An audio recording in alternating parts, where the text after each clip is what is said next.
Hello, hello, hello, and welcome back. It's Cellar Chats. I know, you were surprised. You thought this was going to be something else. It's definitely not Jeopardy, and it's not the Wheel of Fortune. It's Cellar Chats. My name is Chris. We're here at Second Glass in the cellar, and we're talking wine, because, well, that's what we do here. And if you didn't know that, then welcome. You found us, and I hope you enjoy it. Happy June to all of you out there. It is officially June. It's very exciting because that means it is summer in the Wilmington area and it's going to get busy. It's also going to get hot. And we are talking California wines that are pretty darn delicious and fresh, perfect for summertime. So let's get into it. So a little focus this week, mostly on the Central Coast, but a little bit just generally on California. But we're going to start in the Central Coast. Little Lieu Dit. This is their Melon from Santa Maria Valley. One of my favorite wines to share. One of my favorite labels. I just think it's super fun, really delicious, and it hits the nail right on the head without being overly to the point. This is pretty new. This is Tombra Winery, or new to me, I should say. Tombra Winery. This is their Rosé of Pinot Noir, and this comes from, oh my goodness, I had it and I lost it. Santa Maria Valley, I think, is where the vineyards are located. And then we are jumping north up to Elyse, which is located in Napa, but they source the fruit for the Sacy-Bone from a handful of vineyards in the northern California, so not Central Coast, but nonetheless delicious and fresh and fun to drink. So we'll jump right into it. So Lieu Dit, again, really, really cool, fun project. This was started by Eric Railsback and his good buddy Justin Willett. Justin pretty much runs the show, makes the wines, does all the stuff. Eric is the face. He's kind of they both envisioned this idea while I think they were both living in the same house, and they really were in love with Loire Valley wines and wanted to do something fun that they could pour by the glass in restaurants. Eric worked in restaurants, so did Justin, if I remember correctly. So it's entirely focused on Loire Valley grapes, and this is Melon. For those of you who are not familiar, Melon is the grape found in Muscadet. No, it is not sweet wine. It is totally dry and minerally, and as the label suggests, perfect with oysters. So let's get into it.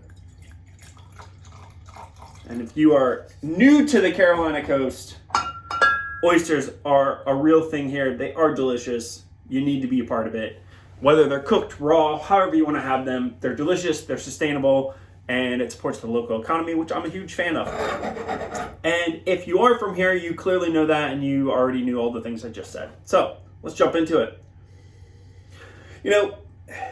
Melon and Muscadet, it's one of those grape varieties that is common enough that I think most people, well, Muscadet isn't a grape variety, but it's a common enough wine that you see it on a lot of wine lists, but I don't think everybody really knows what it is. But at the end of the day, the best way to describe it is easy drinking, fresh, citrus, minerally. It does all the things you want a Sauvignon Blanc to do, but pretty much never has that grapefruit intensity. Nothing against that. If you're into it, that's awesome. You should love it, and don't let anybody else tell you not to. But if you don't like that, it's sometimes hard to find a Sauvignon Blanc if you like that crisp style that doesn't have that, and Muscadet or Melon is a good way to go. Again, lots of lemony, lemon rind, citrus, little mineral, little bit of herbs.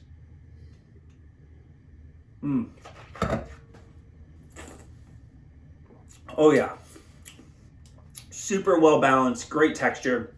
And at the end of the day, this wine does the one thing I think we're all looking for at this time of year when it starts getting hot out. And let's be honest, it was pretty hot out this weekend and following into this week.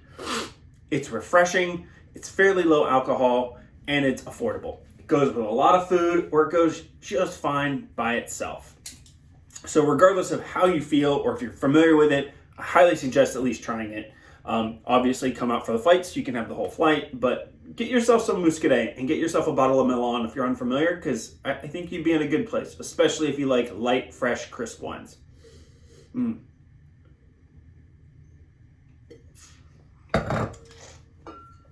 Again, that is the Lieu Dit Melon from Santa Maria Valley. That's their 2021 vintage. Wow, super yummy. All right, moving into Tombra. Now, some of you are maybe looking at this going, I'm pretty sure that says Timbre or Timbre. Where are you getting this Tombra thing from? So, I'm not entirely sure if that's how it's pronounced. I once heard it pronounced that way on a show, and I've just kind of used it ever since. In all fairness, the show was a comedy, so they could have been over, enunciating something to make it extra funny. Regardless, that's how I say it. I'm not going to change because I like it that way. So this winery, interestingly, this was started by Joshua Clapper. He's the founder, he's the winemaker. He had a pretty solid career as a sommelier, won some awards, and then basically in, I want to say around like between 04 and 06, decided he wanted to venture off into the winemaking world. He was based in the Central Coast. I think he was in Santa Barbara, but he went and worked for some pretty amazing people out there. Jim Clendenin, who sadly passed away recently, and Bob Lindquist, who are pretty much legends of that area for wine and food culture. He then founded a winery called La Fenêtre, which he kept that name for a while, but then in 2016, he changed the name of the overall brand to Tombra. Now, I'm really not familiar with these wines. I'd never seen them in the market before. So we kind of, Celeste picked this one out, which is awesome. I love it when I get to try things I've never had. And one of the things I really like about this, just from a previous retail standpoint, is the amount of information that's on the back of this bottle. Now, some people might think that's really annoying, but I think that's really nice to have because it's not always easy to find out where everything comes from, how it's made. So this just straight up says it's 50% stainless steel, 50% neutral oak. They only made 200 cases. That is not a lot of wine. And then it tells you where it comes from and it tells you the vineyards. It comes from Pali River Bench and Spanish Springs. So that's pretty awesome. But the most important thing, what's it taste like? So 100% Pinot Noir. It's what they call their opening act Rosé. They actually make two. They make a Pinot Noir and then they make, I think, a Grenache. I've never had that, so I can't really say what it tastes like. So this has got like a, it's a little rich on the nose, but still has a great amount of freshness. I mean, I think I'm getting a lot of the neutral oak barrel characteristics coming off on the nose. And what I mean by that is it doesn't smell like oak, but it smells rounded, like it's spent time in oak. Like there's an effect that wooden barrels have on wine, which is why you put it in there, that doesn't associate with a flavor profile. And this just more feels like a very rounded, kind of fleshed out wine. Whereas done all in stainless steel, they tend to be very crisp and clean and almost very linear is a good way to look at them. Whereas when done in a barrel, they're kind of broad and they have like an overarching characteristic.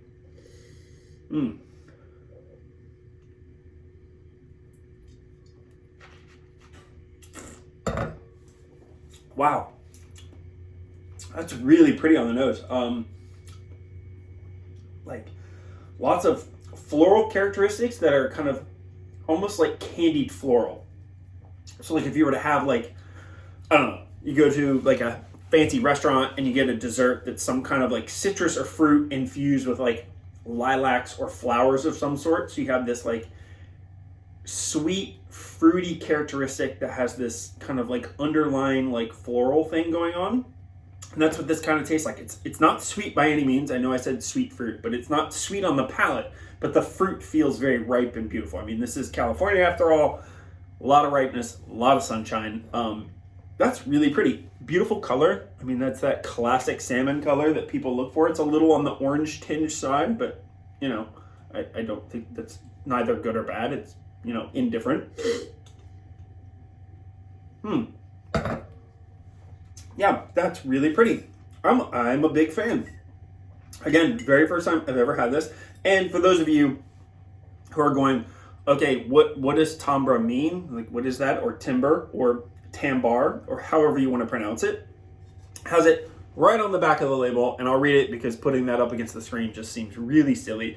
It is the character or quality of a musical sound as distinct from its pitch and intensity.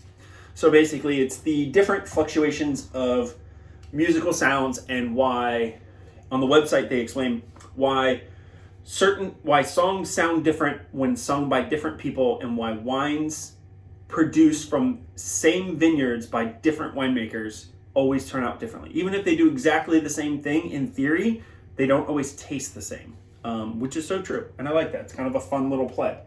Again, that was Tombra opening act, Rosé Pinot Noir. Heading north, going to Elyse. Pretty amazing winery here. Founded in the early 80s by Ray Corson and his wife Nancy. Based in Napa Valley. Excuse me. And I think they became really known for their Cabernets and Zinfandel blends. I do believe, that was kind of their big claim to fame. And this is one of those wineries that it's well known. I think a lot of people have seen it. They know the label, particularly people in the industry are familiar. They always had a really good presence, but they don't make so much wine that it's on every single wine list or in every steakhouse where, you could put it with the likes of, Caymus or Silver Oak or, some of those big names that pretty much everybody knows, even if you're not super into wine, but you've had wine. Elyse kind of falls into that middle ground where it's not really wine nerdy, not that that's good or a bad thing, but it's also not super mainstream where everybody knows it and it's on every wine list. So this is their C'est Si Bon, which roughly translates to "it's so good, say no more." That's the French term, and this has kind of been one of their go-to fan favorites as a light-bodied, easy-drinking red wine. So let me see. I don't think it has. So I was looking. It is a red blend. I was looking to see if it had the blend on the back. I'm trying to remember exactly what the blend is. You'd think I'd have all this information beforehand, but where's the fun in that? The reality is, as much as wine people like to talk about what the grapes are, what the blend is, where it comes from, it's not that important unless you're looking for something specific. When you have a really fresh red blend that is meant to be easy drinking at the table, shared with friends, with really good food, come in here, have a bottle, have a glass, whatever it is you want to go about and have. The blend is not that important. It's really the structure, the style of the wine, and what it's going to give you. Because I think that most people will go out to a retail store, they'll go to a restaurant, and they might tell you a grape variety, or you may say, oh, I'm looking for this. But for the person on the other side of the bar, what that says is, oh, you're looking for a light fresh wine. Oh, you're looking for full-bodied wine. And the grape variety, to the most part, doesn't really matter. I know I'm going to get a lot of flack for that, but it's okay. On the nose, this definitely smells like a Northern California wine. There's plenty of richness. There's definitely some new oak on here. But you can tell it is not a dark wine. I mean, it's fairly translucent. Definitely in the more ruby camp with a little bit of darker inflections.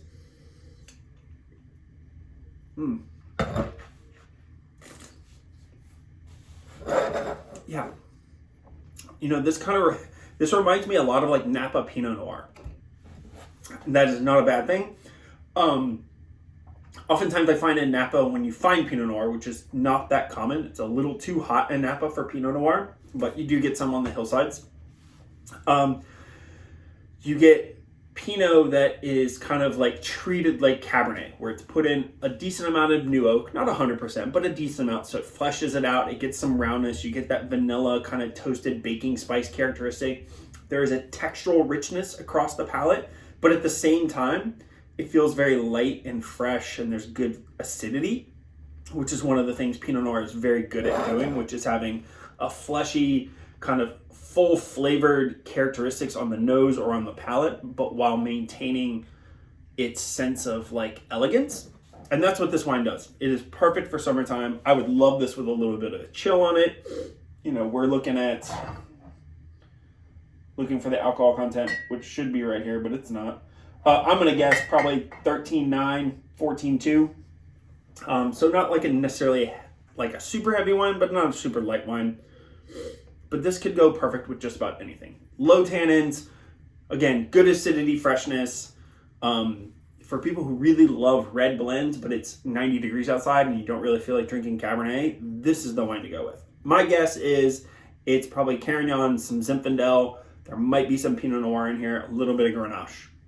Again, I don't know. I can try and find it, but it's more fun to see what we think. So come in, have the flight, try the wine, and you tell me what you think is in it.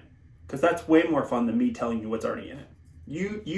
Reach out and tell us what you think is in this blend.